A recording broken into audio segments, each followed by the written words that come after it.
Warahmatullahi wabarakatuh. Alhamdulillah, nusalli wa nusallimu ala Rasulillah wa ala alihi wa sahbihi wa man tabi'ahudah. Amma ba'du. Bapak dan Ibu jamaah salat subuh yang saya hormati, kawan-kawan panitia, saya lihat muda-muda, beda dengan bapak-bapak dan ibu-ibu. Mudah-mudahan yang sudah senior diberikan oleh Allah usia yang panjang, sehat, selalu manfaat. Yang muda-muda begini ini juga diberikan kesehatan, usia yang panjang dan manfaat. Karena yang namanya mati itu tidak bergantung usia. Beberapa hari ini itu, dalam bulan ini itu saya mendapati anak usia 4 tahun karena dideteksi kena DB, setelah di ICU meninggal juga itu 4 tahun. Lalu sebelum itu ada usia sekitar 35 yang meninggal juga. Kemarin itu ada yang usianya 68 ya meninggal juga gitu. Jadi ternyata itu roto gitu. Oleh karena itu yang muda-muda begini ini yang kita doakan mudah-mudahan usianya panjang, sehat, bermanfaat, dan tambah lagi satu, semangat. Saya itu kalau melihat anak-anak muda begini itu senang bahwa Islam itu akan tumbuh berkembang di Indonesia ini. Amin ya rabbal alamin. Bapak Ibu yang saya hormati, saya ganti topik kalau sudah begini. Saya ini deres Al-Quran mulai awal lagi, sudah mulai awal lagi. Sampailah saya di surah Al-Baqarah ayat 11 dan 12. Saya renung-renung ayat itu agak lama. Iki apa ini ayat ini? Kalau kita membaca surah Al-Baqarah dari awal, Alif Lam Mim, terus Zalikal kitabu la raiba fihi hudal lil muttaqin. Ayat itu terus sampai itu. Wa idza qila lahum la tufsidu fil ardi, seterusnya qalu innama nahnu muslihun. Ala innahum humul mufsiduna walakin la yash'urun. Sampai di ayat ini saya berhenti. Saya renung-renungkan. Dan ketika saya membaca ayat ini itu sedang ada rame-rame Raja Ampat. Tahu berita itu ya? Tapi saya tidak ingin mengkaitkan ke situ.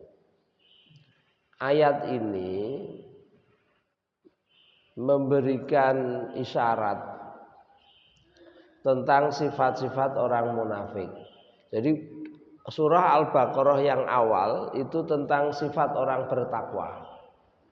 Terus setelah sifat orang bertakwa terus orang kafir. Terus setelah itu orang munafik. Nah, pada zaman Nabi sing yo ketoke ora ki yo ana, sing ora ketoke nek didelok iki yo jebul ora. Didik ketoke kok ora. Bahkan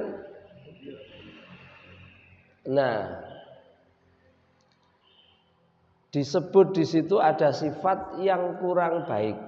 Apa sifat yang kurang baik itu? Ada orang wa idza qila lan ari kalane dikandhakake lahum maring wong-wong munafik mau. Apa? La tufsidu, aja padha gawe rusak fil ardi ing dalem bumi. Qalu wong-wong mau padha jawab innama nahnu muslihun. Aja gawe rusak. Ning jawabane ora, aku ki ora gawe rusak. Aku ki gawe apik. Gawe rusak ning rumangsane ala eling-elingo innahum sak temene wong-wong kuwi mau hum ya wong munafik mau al mufsidun wong-wong sing gawe rusak walakin la yasurun angin tetapine wong-wong mau ora padha krasa. Saya tidak ingin membawa ini ke orang lain, tapi pada diri kita. Seringkali ada orang membuat kerusakan, tapi seolah-olah dia sedang membuat kebaikan. Dalam ayat ini ada kata mufsidun dan muslihun. Ada kata mufsid dan ada kata muslih. Ada kata apa? Mufsid dan ada kata muslih. Maka di kampung sering ada Pak Mufsid, ada mboten? Mboten enten nama mufsid. Sing enten muslih, Pak. Gitu? Sinten? Pak sinten? Pak Muslih. Wah, iki seneng gawe apik. Mboten enten jeneng Pak Mufsid. Mufsid itu artinya tukang gawe rusak. Mula zaman dari dulu itu di kampung hampir tidak ada kata Pak siapa? Pak Mufsid itu tidak ada. Yang ada kata Pak Muslih. Muslih itu membuat orang yang membuat kebaikan. Dalam agama ada istilah mafsadat. Nate mireng.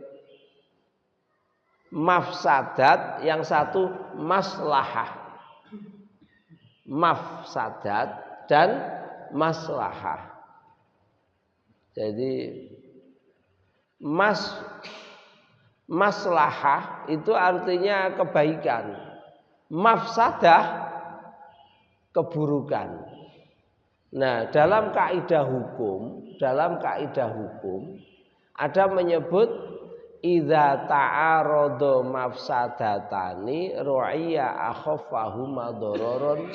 Kalau ada dua hal yang sama-sama itu berat kerusakannya, ru'iyya akhafahuma dararon, kita pilih yang resikonya lebih kecil. Kita pilih resikonya yang lebih kecil. Jadi kalau ada dua hal yang sama-sama membawa bahaya, membawa resiko, rumusnya adalah ambil resiko yang lebih kecil. Itu di dunia kita banyak hal. Jadi kalau ada dua hal yang sama-sama beresiko, ambillah resiko yang paling kecil, jangan mengambil resiko yang paling berat. Nah, saya beberapa waktu lalu itu ada orang tua, anaknya sekira umur 4 tahun, dia sudah masuk di ICU. Anak ini sudah beberapa hari dimasuk di ICU. Pagi itu saya ditelepon, Bapak, ini trombositnya itu mau ditambah lagi, albuminnya mau ditambah lagi atau tidak, anak saya ini, karena sudah wala yamutu wala yahya. Dia sudah tergantung pada ventilator dan ventilatornya sudah bernafasnya sudah pakai mulut. Dan ini yang telepon adalah orang tuanya. Jadi anak ini diajak ke Banjarnegara, ke rumah neneknya. Bocah iki isik sehat, isik guyu-guyu. Sampai ke rumah neneknya, 2 hari kemudian lalu panas, step masuk ICU. Begitu masuk ICU, pada hari terakhir, hari ke-9 kalau tidak salah saya ditelepon itu, ini bagaimana? Dokter menyerahkan ini kepada keluarga. Itu kan geleng-geleng. Jadi orang itu ada angguk geleng, angguk-angguk, geleng-geleng. Angguk-angguk itu memilih 2 hal yang sama-sama baik. Itu orang bisa bingung. Contohnya apa? Wong ning nggone resepsi. Bakso enak, sate enak, tengkleng enak, terus nih apa? Soto enak. Itu ada orang itu nggak ngambil keputusan, muter wae karena kabeh enak. Itu namanya angguk-angguk.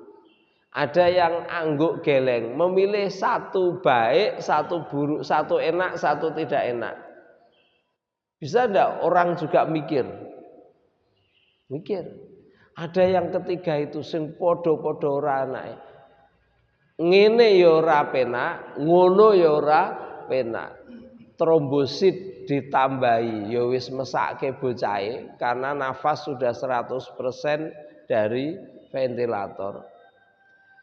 Kalau tidak ditambah wong iki anakku. Aku karepe mati apa urip? Urip. Gitu loh. Bocah cilik 4 tahun itu kan apa ya?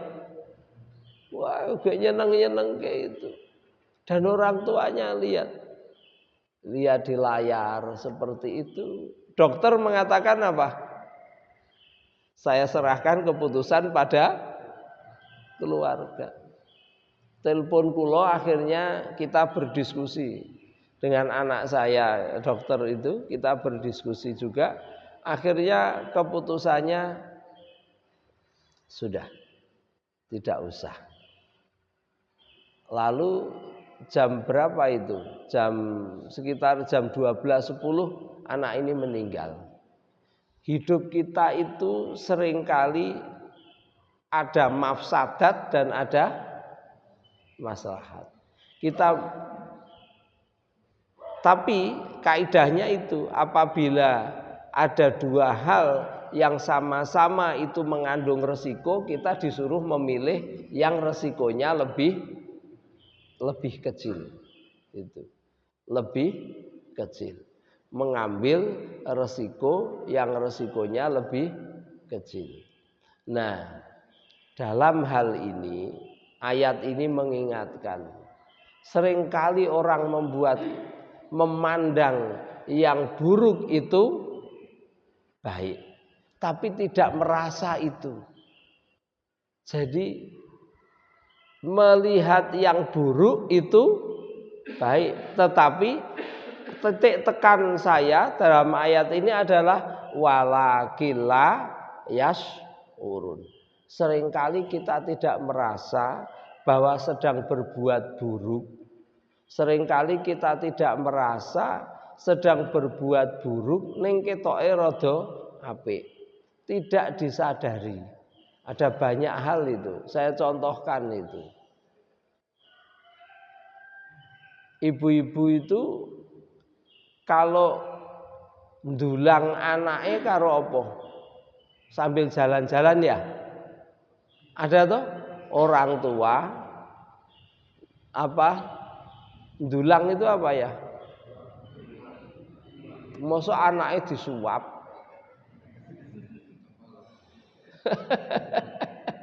Didulang bahasa Jawa itu loh.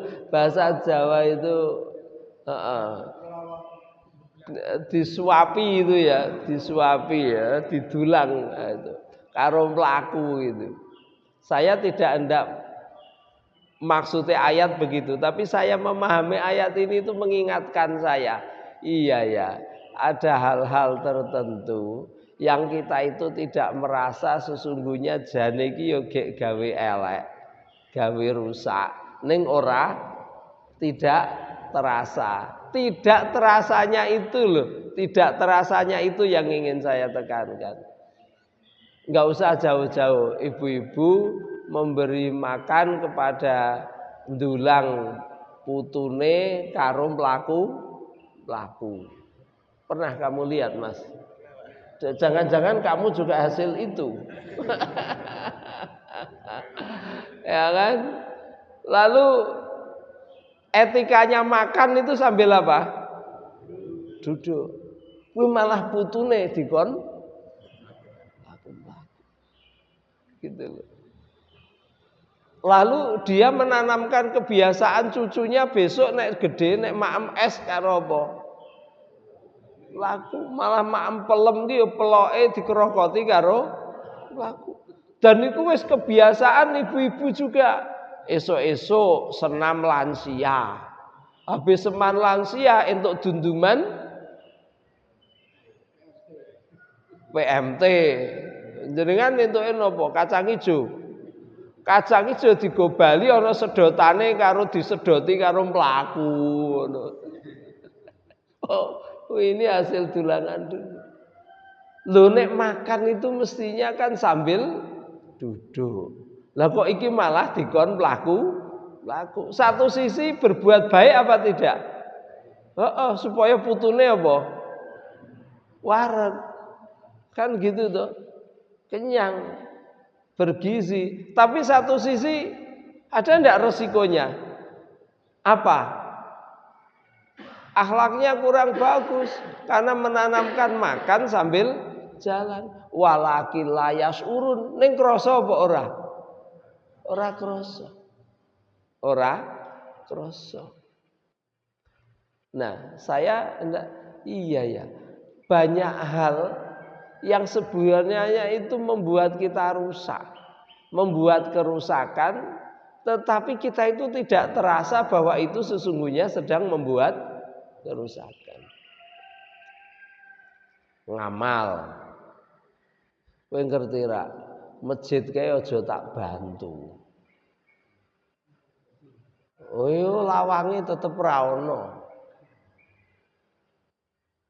Ketoke sederhana to itu? Ketoke sederhana, gek rada mangkel atine.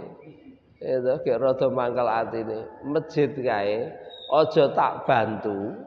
Oh, lawange ora ono. Lho jenengan to sing iya aku kok gitu. Lawange ke aku kabeh. Dalam agama itu kan membatalkan pahalanya sedekah. Tapi tidak terasa. Di Temanggung itu saya diceritani ada lapangan. Kira lapangan yang biasanya nek lapangan untuk apa, Mas? Untuk bal-balan. Ya toh. Lah suatu saat lapangan ki didodol. Ana rame-rame itu loh. Ada gelar musik di lapangan. Karena ada gelar musik di lapangan, maka yang terjadi bakul-bakul kemana? Ke lapangan. Termasuk bakul sate. Termasuk bakul sate. Di mana? Di lapangan itu. Nah, setelah rame-rame itu selesai, apa yang dia lakukan? Bakul itu tadi ngresiki lapangannya apa tidak? Tidak, bar ya, bar. Panitianya ngresiki lapangan apa tidak? Ya diresiki, tapi kan hanya panggung. Lah itu ketika sate berarti tusuknya itu pucuke itu lancip apa tidak? Lancip, tapi itu tidak termasuk sing diresiki. Nah iki aku ngelekke cah nom. Cah nom itu kaduk wani tanpa duga. Wis pokoke ngene gitu. Resiko kadang kurang dilihat. Suatu saat setelah lapangan itu bersih, digawe apa? Dibuat sepak bola. Ngudulanan sepak bola. Apa yang terjadi? Ono sikile bocah itu sing kena apa? Sunduk sate saka ngisor tekan dhuwur. Bakul sate tadi itu mufsidun atau muslihun. Sesungguhnya dia sedang berbuat baik itu karena goleke nafkah. Tapi ada resiko enggak dari yang tidak dibersihkan? Ada. Apa? Nusuk sikile bocah, coba sikile sampean ketusuk. Suate saka ngisor jutul tembus atas. Saya ketika diberitahu itu, ketika saya membaca ayat ini teringat, iya ya, banyak hal-hal yang merusak keimanan, yang merusak tatanan, tetapi seringkali orang yang berbuat itu tidak terasa bahwa apa yang dilakukan itu sesungguhnya merusak. Sesungguhnya merusak yang tampaknya berbuat baik. Saya ketika membaca ayat ini itu sedang rame-ramenya berita Raja Ampat itu. Tapi saya tidak sedang ingin membahas itu. Saya sedang mikir, iya. Sing siji muni pariwisata, sing siji muni tambang. Ndi? Yang cenderung pariwisata mengatakan tambang itu merusak, yang cenderung pada tambang ya ora apa-apa, kan begitu toh? Ya ora apa-apa. Nah, seringkali kita juga itu sawah di banyak tempat itu ada tanah yang karena sudah tidak subur karena pestisida. Kan? Karena pestisida. Saya mikir-mikir walakil la yasyurun, tetapi ini renungan betul.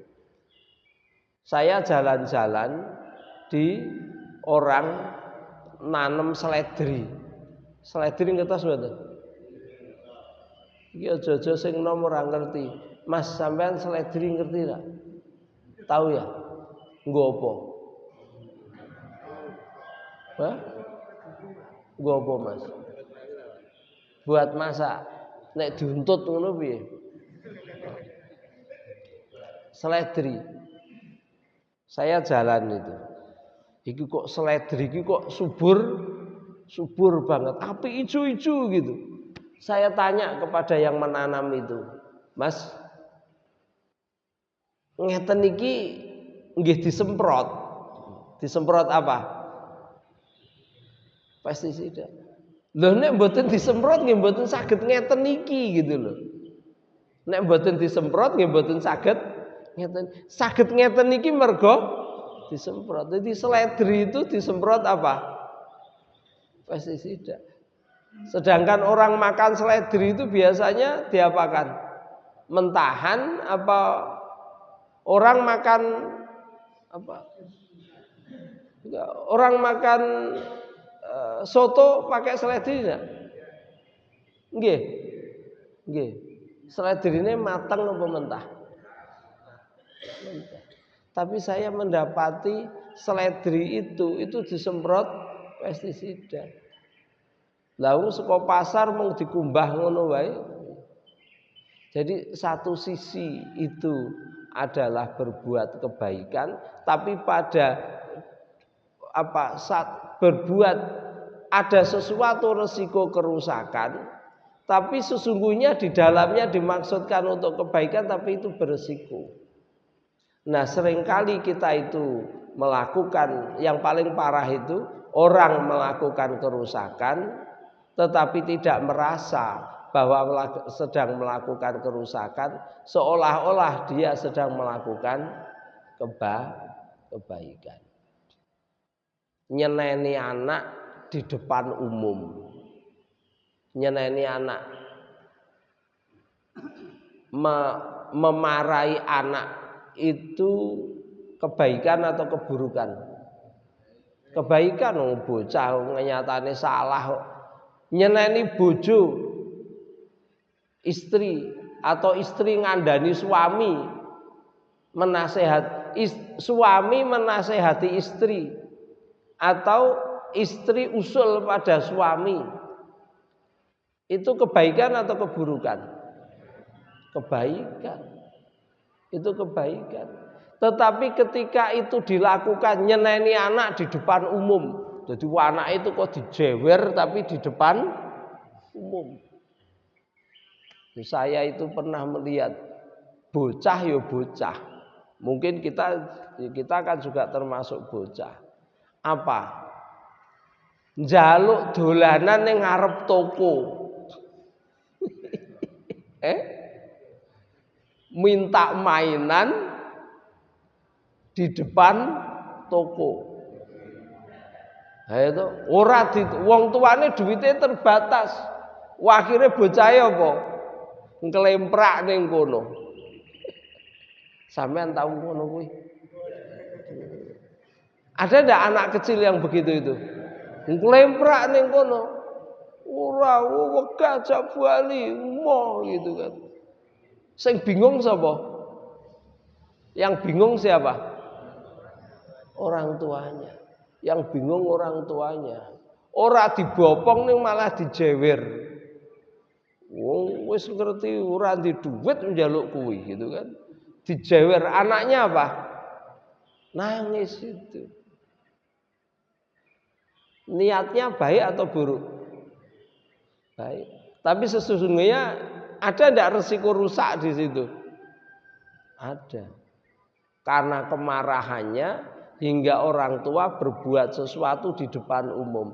Nyeneni anak ya nyeneni anak, tetapi jangan di depan umum. Ngelekke istri, ya ngelekke istri. Ngelekke istri tapi malah tanggane ngerti. Usul pada suami, ya silakan usul. Tapi aja dikandak-kandakke. Wes bojoku iki pancen ra cetha tenan kok. Lah wingi iki lho, akhire tak kandhani tenan.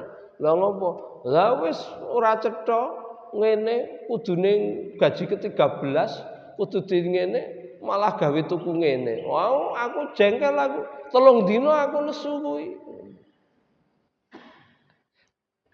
Usul itu bagus, tapi ketika dilakukan dengan cara begitu, kebaikan yang dimaksud sesungguhnya di dalamnya ada kerusakan. Nah, ayat ini memberikan nasihat kepada kita. Apa? Ada orang yang sesungguhnya sedang berbuat kerusakan, tetapi pada dirinya kata dia sedang melakukan kebaikan. Walakinla yashurun, tetapi tidak merasa seperti itu. Dalam Al-Quran itu jangan lakukan itu. Nah, ini ada di surah Al-Baqarah ayat 12 dan ayat berapa? Ada 11 dan ayat 12. Ayat 11. Wa idza qila lahum la tufsidu fil ardi qalu innama nahnu muslihun. Ala innahum humul mufsiduna walakin la yash'urun. Walakin la yash'urun. Seringkali orang tidak merasa bahwa sedang berbuat keburukan. Aku ki apik lho itu. Aku kuwi apik. Kalau di perguruan tinggi itu kadang ada satu sisi. Nek absen kamu kuliah? Belum. Nek ning sekolahan nek absen pakai elektronik atau diundang siji-siji, dipanggil satu-satu oleh gurunya. Dipanggil satu-satu. Ada enggak yang itu tidak diambil oleh tanda tangan itu, muter? Ada ya. Mana lebih bagus? Dipanggil. Karena kalau dipanggil itu jadi tahu namanya. Syukur ditakoni, wis ndi sangu apa urung kan gitu tuh. Jadi dalam satu hal itu jangankan kok keburukan. Kita itu bertindak sesuatu itu pasti sering ya, atau saya mengatakan boleh dipastikan bahwa kita bertindak sesuatu itu ada efek dan side effect. Side effect itu yang disebut dengan efek samping. Orang minum obat flu, flu-nya sembuh apa tidak? Sembuh, bisa jadi sembuh. Efek sampingnya apa? Ngantuk, ya kan? Efek sampingnya ngantuk. Ngantuk itu dalam resep obat tulisan diperhitungkan atau tidak? Diperhitungkan. Tulisannya apa? Setelah minum obat ini, ya toh tidak boleh mengendarai kendaraan, kan gitu toh? Mengapa ada tulisan itu? Karena ada side effect, ada efek samping dari yang dibuat itu. Efek sampingnya apa? Ngantuk. Ada enggak orang kecelakaan karena tidur? Loh, kawan saya itu bareng sudah jatuh itu gek sadar kok, gek ngerti. Astagfirullahaladzim, aku jebul turu. Aku jebul turu. Kan banyak itu. Coba naik mobil kecepatan 100 terus dia tidur setengah menit gitu.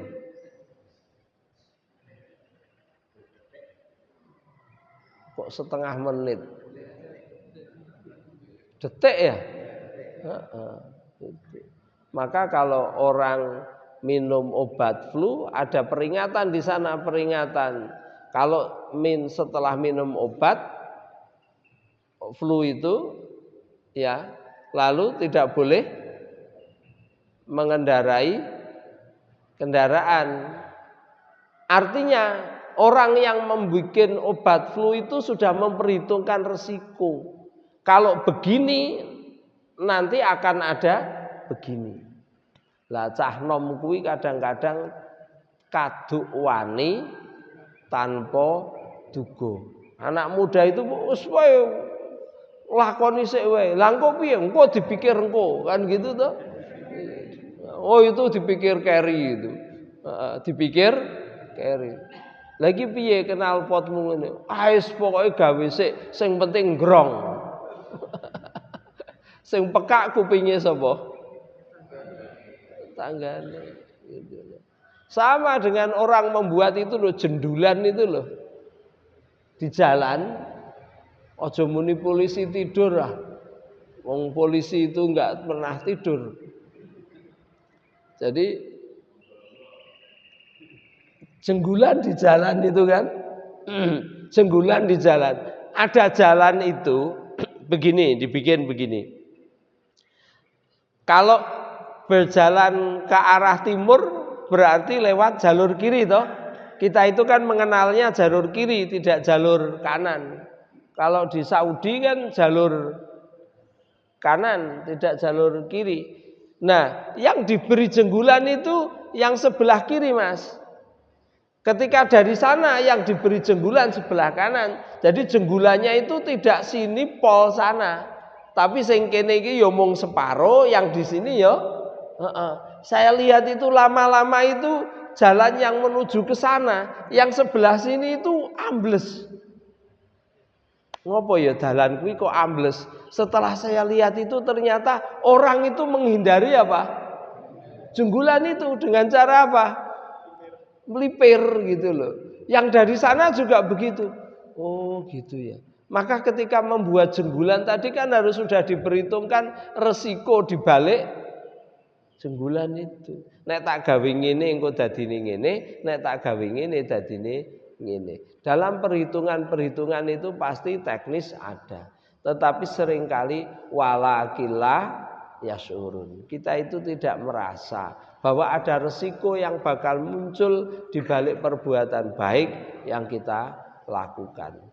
Dan ada resiko yang bakal muncul. Kadang-kadang kita itu merasa melakukan keburukan, tetapi tidak sadar bahwa seolah-olah kita sedang melakukan kebaikan. Itu contoh-contoh praktis sehari-hari dalam kehidupan kita, termasuk kehidupan di kantor, membuat keputusan. Iki tak putus ngene gitu. Jadi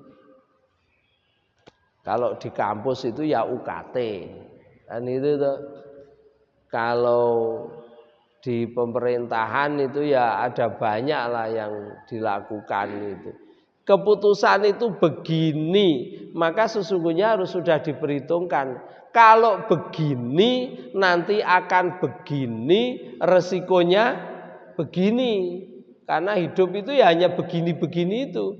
Lah kalau begini-begini itu tidak diperhitungkan, nanti muncul resiko, kaget dia. Loh, kok jadi koyong ini? Kan gitu. Nah, berarti ini belum diperhitungkan ketika membuat keputusan.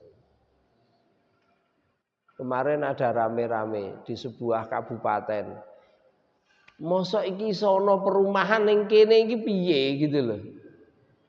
Mosok ada nggon kaya ngene kok iso ana perumahan. Lan kok ya entuk izin iki piye gitu loh. Lah tapi kan omahe wis kasep dadi. Lah njur arep piye? Wis kasep didol. Kok iso ya gitu. Jadi tiba-tiba lho kenapa ya ini kok jujuk banjir ning kene iki piye? Iki daerah iki ora tau banjir. Lah kok saiki banjir. Ngopo ya kok terjadi banjir? Setelah dirunut-runut, oh iya, sing kudune nggo pekarangan digawe omah. Lah ngopo gawe omah? Lah aku duwene ya mung kuwi. Jadi ada hal-hal yang tadi ada resiko di balik semua tindakan-tindakan itu. Nah, ayat ini menurut saya memberi isyarat kepada kita agar kita itu memperhatikan itu, karena kita seringkali walakillah yasyurun. Seringkali kita tidak menyadari bahwa itu seolah-olah berbuat baik, tetapi sesungguhnya ada keburukan di situ. Demikian Bapak dan Ibu semuanya, karena sudah jam 6 kurang seperempat. Kalau ada pertanyaan ya saya jawab, nek saya bisa. Surah apa tadi Mas? Surah Al-Baqarah ayat 11 dan 12. Saya ketika membaca ayat itu berhenti saya. Iya ya. Jangan-jangan aku ini termasuk yang begini ya. Atau kalau tidak, jangan-jangan apa yang dikatakan Quran itu saya juga kadang begitu. Kalau dulu mengatakan itu sifat orang munafik, jangan-jangan saya itu ya apa itu? Ketempelan itu gitu loh. Maka saatnya kita menghilangkan itu. Saya minta maaf kalau tadi memberi contoh kok ndulang bocah itu ya. Tapi yo itu kejadian kok yo. Apa meneh ndulang bocah ora gelem maem tenan. Terus ana wong nggo caping keropak. Capinge rada elek. Terus itu ibunya mengatakan, "Ayo nek ora gelem maem kae ana wong edan kae lewat kae ngono." Dadi wong apik kuwi diarani dan sesuk cahe kuwi nek gedhe angger weruh wong nggo caping kaya ngono kuwi ya ketoke gawe sebenarnya sedang berbuat kerusakan tapi seolah berbuat kebaikan. Demikian yang saya sampaikan. Terima kasih. Assalamualaikum warahmatullahi wabarakatuh.